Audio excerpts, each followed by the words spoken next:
Putin balas dendam, dunia siap-siap kiamat.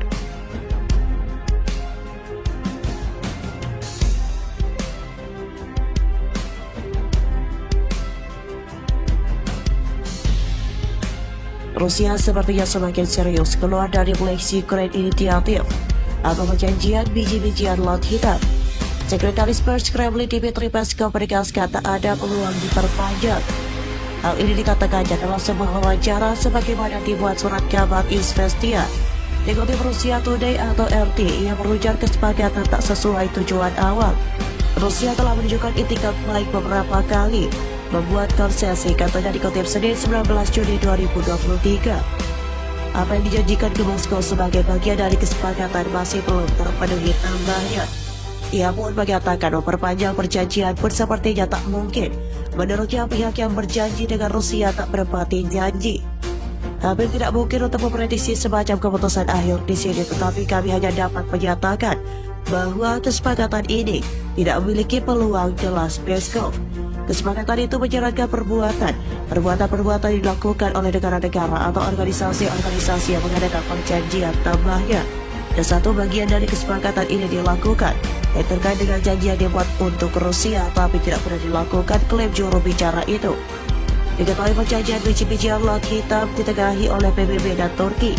Ini ditandatangani pada Juli 2022 yang menyediakan pengiriman yang aman dari Ukraina atau melalui koridor Laut Hitam. Dengan imbalan AS dan UE menghilangkan hambatan ekspor produk makanan dan pupuk ke Rusia. Barat mengklaim bahwa mereka tidak pernah membatasi barang-barang itu, tetapi Moskow mengaku masih tidak dapat memasuknya ke pembeli asing karena sanksi pengiriman khususnya ke transaksi pembayaran, asuransi dan perantara. Perjanjian awal berlangsung selama 120 hari namun diperpanjang beberapa kali sejak saat itu. Sekarang perjanjian terbaru akan berakhir pada 17 Juli. Sementara itu, Presiden Rusia Vladimir Putin berbicara kepada delegasi pemimpin Afrika di St. Petersburg Jumat, mengatakan bahwa perjanjian tidak menyelesaikan pasokan biji-bijian Ukraina ke pasar dunia, bahkan tidak sampai ke Afrika yang membutuhkan makanan. Meskipun Barat berjanji bahwa kesepakatan itu akan membantu negara-negara termiskin, hanya 3,1% dari pengiriman Ukraina atau berakhir di Afrika. Sebanyak 38,9% dari mereka pergi ke Uni Eropa atau UE, katanya. Sebelumnya di awal perang Februari 2022, Rusia sempat memblokir jalur perdagangan Laut Hitam.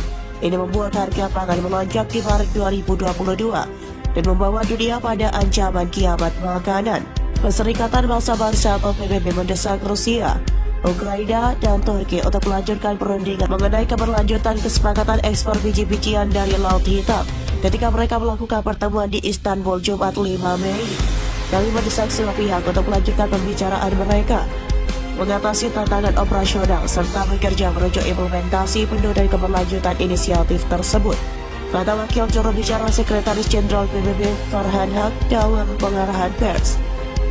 Dia berharap pertemuan di Istanbul yang dihadiri oleh pejabat teknis dari Turki, Rusia, Ukraina, dan PBB untuk membahas kesepakatan ekspor biji-bijian Laut Hitam akan berlanjut dengan pertemuan tingkat pejabat tinggi.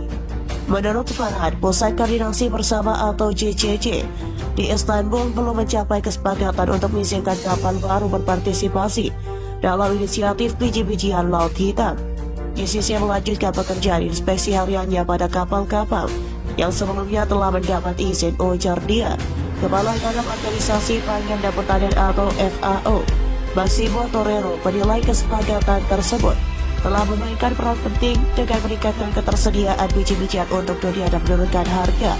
Rusia dan Ukraina yang ditengahi oleh PBB dan Turki menandatangani kesepakatan untuk melanjutkan ekspor biji-bijian dari 3 pelabuhan Ukraina di Laut Hitam yang sempat terhenti setelah meletus perang antara Moskow dan Kiev. Kesepakatan yang ditandatangani pada Juli 2022 itu akan berakhir pada 18 Mei mendatang. Presiden Vladimir Putin mengatakan Rusia sedang mempertimbangkan untuk menarik diri dari perjanjian biji-bijian Laut Hitam. Ia mengatakan bahwa Moskow telah ditipu atas penerapan bagian-bagian dari kesepakatan yang berkaitan dengan ekspornya sendiri. Dalam pertemuan televisi dengan koresponden perang pro Kremlin, Putin menyatakan kesepakatan itu dimaksudkan untuk membantu negara-negara sahabat di Afrika dan Amerika Latin. Tetapi Eropa adalah importir biji-bijian Ukraina terbesar dan ini menyediakan sumber utama mata uang asing untuk Kiev. Putin mengatakan dia akan membahas masa depan kesepakatan biji-bijian dengan beberapa pemimpin Afrika yang diperkirakan akan mengunjungi Rusia. Menambahkan bahwa Moskow siap memasok biji-bijian gratis ke negara-negara termiskin di dunia seperti dikutip dari Al Arabiya Selasa, 13 Juni 2023. Kesepakatan itu ditengahi Juli lalu oleh PBB dan Turki dan memungkinkan ekspor biji-bijian yang aman dari beberapa pelabuhan Ukraina di Laut Hitam. Barat belum memperlakukan sanksi terhadap biji-bijian Rusia dan ekspor makanan lainnya, tetapi mereka terhambat oleh pembatasan lain pada asuransi dan bidang lainnya. Pada pertengahan bulan Mei lalu, Rusia setuju untuk memperpanjang perjanjian yang memungkinkan Ukraina untuk mengekspor gandumnya melalui Laut Hitam selama 2 bulan. Sekitar 30,3 juta ton gandum telah diekspor dari Ukraina. Di bawah perjanjian Laut Hitam termasuk 625.000 ton kapal program pangan dunia untuk operasi bantuan di Afghanistan, Ethiopia, Kenya, Somalia, dan Yaman. Rusia telah secara efektif menghentikan perjanjian biji-bijian Laut Hitam dengan menolak mendaftarkan kapal yang datang, kata Kementerian Rekonstruksi Ukraina pada Senin 8 Mei. Pelabuhan-pelabuhan Ukraina di Laut Hitam diblokade setelah invasi Rusia tahun lalu, tetapi akses ke 3 pelabuhan dibuka pada Juli lalu dengan adanya perjanjian antara Moskow dan Kiev yang ditengahi Perserikatan Bangsa-Bangsa atau PBB dan Turki. Federasi Rusia sekali lagi secara efektif menghentikan inisiatif biji-bijian dengan menolak mendaftarkan kapal yang datang dan melakukan inspeksi. Langkah ini bertentangan dengan ketentuan perjanjian saat ini, kata kementerian tersebut dalam sebuah pernyataan.